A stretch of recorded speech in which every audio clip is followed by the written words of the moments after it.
Hey, if you're self-employed and think you may want to buy a home in the next couple of years, you need to watch this video.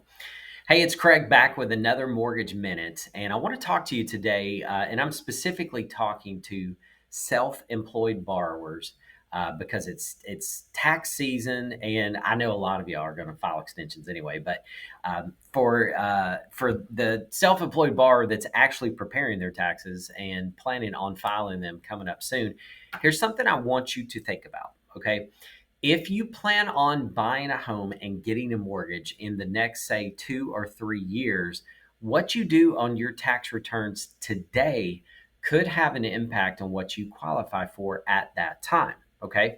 So, need to understand what are lenders looking at when they're reviewing your tax returns.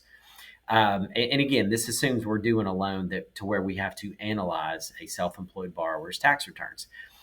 So what are lenders looking at is they're looking at your net income. Okay. So essentially, the way you need to think about it is if your gross income, I'm just going to use round numbers, but if your gross income is $200,000 and you write off expenses equal to $180,000, a lender is going to look at that and say, hey, listen, you made $20,000 that year. Okay. Now, I know what you're thinking. Yeah, but you know what? I didn't really have that much in expenses. That's just what I wrote off on my tax returns. And here's the problem: an underwriter is going to believe you. Okay, so if you say that you had car and truck expenses of $80,000 that year, an underwriter's going to go, okay, well, I'll take you for your word. And they're going to assume you truly had those expenses. Okay. Now, there are certain things that don't get counted as true expense. So, depreciation would be a great example of that. That is a legit write off that you can write off on your tax returns. We add depreciation back in. Okay.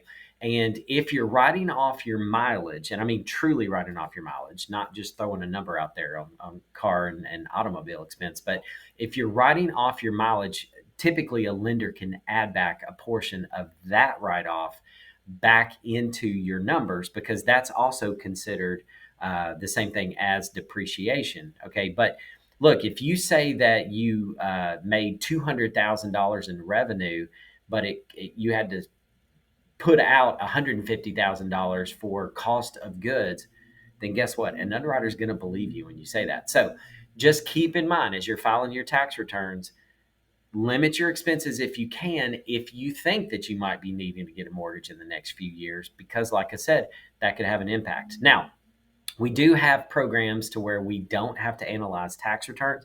Those are available, but they're different sets of qualifications. So I always like to make sure around tax season that self-employed borrowers understand what you do on your tax returns matter. So if you have any questions about that, call me 615-498-5626, and I appreciate you watching.